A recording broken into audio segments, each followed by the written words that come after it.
y ahora seguimos hablando de ello, pero con un análisis sobre lo que deben realizar los familiares de las víctimas para la repatriación del cuerpo, pero también la situación de la migración en general. Así que ya nos acompaña el licenciado Julio Clavería. Licenciado, sabemos que es una situación bastante complicada, pero ¿cuál es el proceso que deben hacer los familiares para repatriar los cuerpos?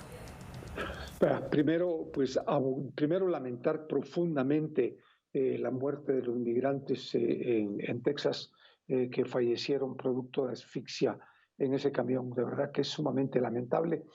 En segundo lugar, creo yo que lo que tienen que hacer es abocarse directamente al Ministerio de Relaciones Exteriores en Guatemala, en la ciudad de Guatemala, para que ellos le den todo el soporte legal y el apoyo económico necesario para poder repatriar los cuerpos. Los guatemaltecos sabemos que efectivamente muchos de los migrantes que se fueron no tienen los recursos ni siquiera para repatriar los cuerpos, por lo tanto el Estado normalmente ha colaborado en esa parte. Creo que es muy importante que se aboquen al Ministerio de Relaciones Exteriores de la ciudad de Guatemala, en la ciudad capital, para que efectivamente ellos les den todo el soporte legal y todo el apoyo necesario para la repatriación de los cuerpos a Guatemala y a sus lugares de origen. Licenciado, ¿cuánto es el monto aproximado que una familia debe tener a disposición para poder repatriar un cuerpo? Sabemos que las autoridades del MINEX tienen cerca de 1 millón de quetzales, un poco más, para poder realizar esta acción, pero sabemos que es un proceso sumamente costoso.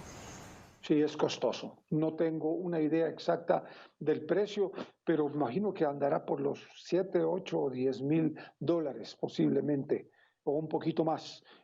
Porque recuérdese usted que ese es un proceso, primero, que se tiene que cumplir en Texas, en Estados Unidos. Segundo, la compra de lo que es todo, pues la caja, el traslado en la vía aérea, la preparación de los cuerpos, etcétera. Todo eso tiene un costo que hay que pagar, y es el gobierno de Guatemala quien tiene que hacerlo en estos casos en especial.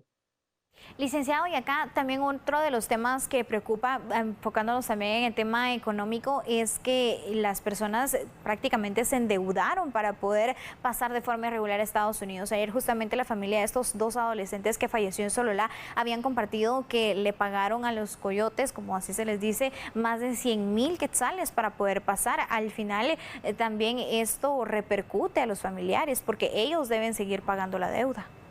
Normalmente la deuda que se paga con anterioridad, o si no, una gran cantidad de ese precio. El precio oscila más o menos entre 100 a 120,000, 125,000 quetzales. Por lo tanto, ellos ya han de haber tenido casi que pagado en su totalidad cada uno de esos viajes, porque si no, los coyotes no aceptan el trasladarlos. Por lo tanto, lo que normalmente hacen es o hipotecar propiedades o solicitar préstamos fiduciarios o solicitar préstamos a personas de la misma comunidad. Efectivamente, en muchos de los casos pierden los terrenos, pierden dinero por este tipo de situaciones. Es una situación bastante lamentable, licenciado, pero también Sí. ¿qué deben hacer las autoridades? Porque sabemos que las 4 personas que ya fueron capturadas en San Antonio, Texas, están actualizando la información que podrían enfrentar incluso cadena perpetua debido a estar involucrados en el tráfico de personas, pero sabemos que ellos no operan solos, sino que viene una cadena que va de México, de Guatemala, El Salvador y Honduras. ¿Cómo es que las autoridades también deben hacer para capturar a estas personas? No, en estos momentos la investigación se centra en Estados Unidos. Ese es el hecho se produjo en los Estados Unidos y son los norteamericanos los que tienen que investigar qué fue lo que sucedió. Desde luego, el coyotaje, esos son estructuras criminales que se manejan en toda Latinoamérica y que efectivamente en el mundo y que tienen interconexión unas con otras.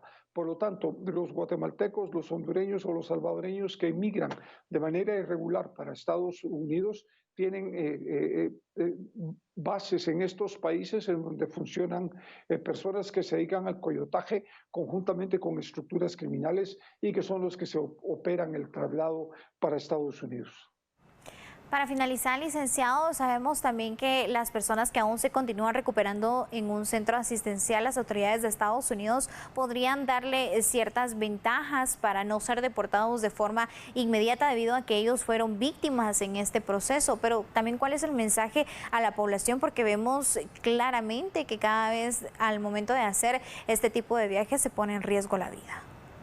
Pues mire, yo creo que en primer lugar no sé si efectivamente los norteamericanos, las autoridades norteamericanas van a tomar alguna medida de beneficio para esta gente. Lo dudo, porque el tema migratorio es un tema muy específico y si no se cumplen con todas las medidas que exige la ley de migración norteamericana, pues simplemente son deportados, sea quien sea. En primer lugar. En segundo lugar, efectivamente, yo insisto, la migración irregular se corren demasiados riesgos. Las mujeres pueden correr el riesgo de violaciones, de dejarlas trabajando y explotarlas sexualmente o trabajando en diversos trabajos, y los jóvenes pues ser utilizados para pornografía infantil, al igual que los niños. Es un tema muy complejo y muy difícil, pero al final son decisiones que se toman personales y el llamado es a que reflexionen antes de querer emigrar de manera ilegal, porque el costo puede ser la vida y ya se ha demostrado una y mil veces que se corren muchísimos riesgos trasladándose de manera irregular para Estados Unidos. Perfecto, muchas gracias, licenciado, por ampliarnos esta información. Ya las autoridades de Estados Unidos, según lo que mencionaba el periodista de La Voz de América, sí les podrían dar cierta ventaja a estas personas que aún se continúan recuperando en un centro asistencial, pero la mayoría de personas que llegan de forma irregular son deportados. Así que es necesario que usted conozca todas estas aristas para que piense 1, 2, 3 veces viajar de forma irregular hacia Estados Unidos, porque no solo es la deuda, sino también es el peligro que se corre en la ruta migratoria.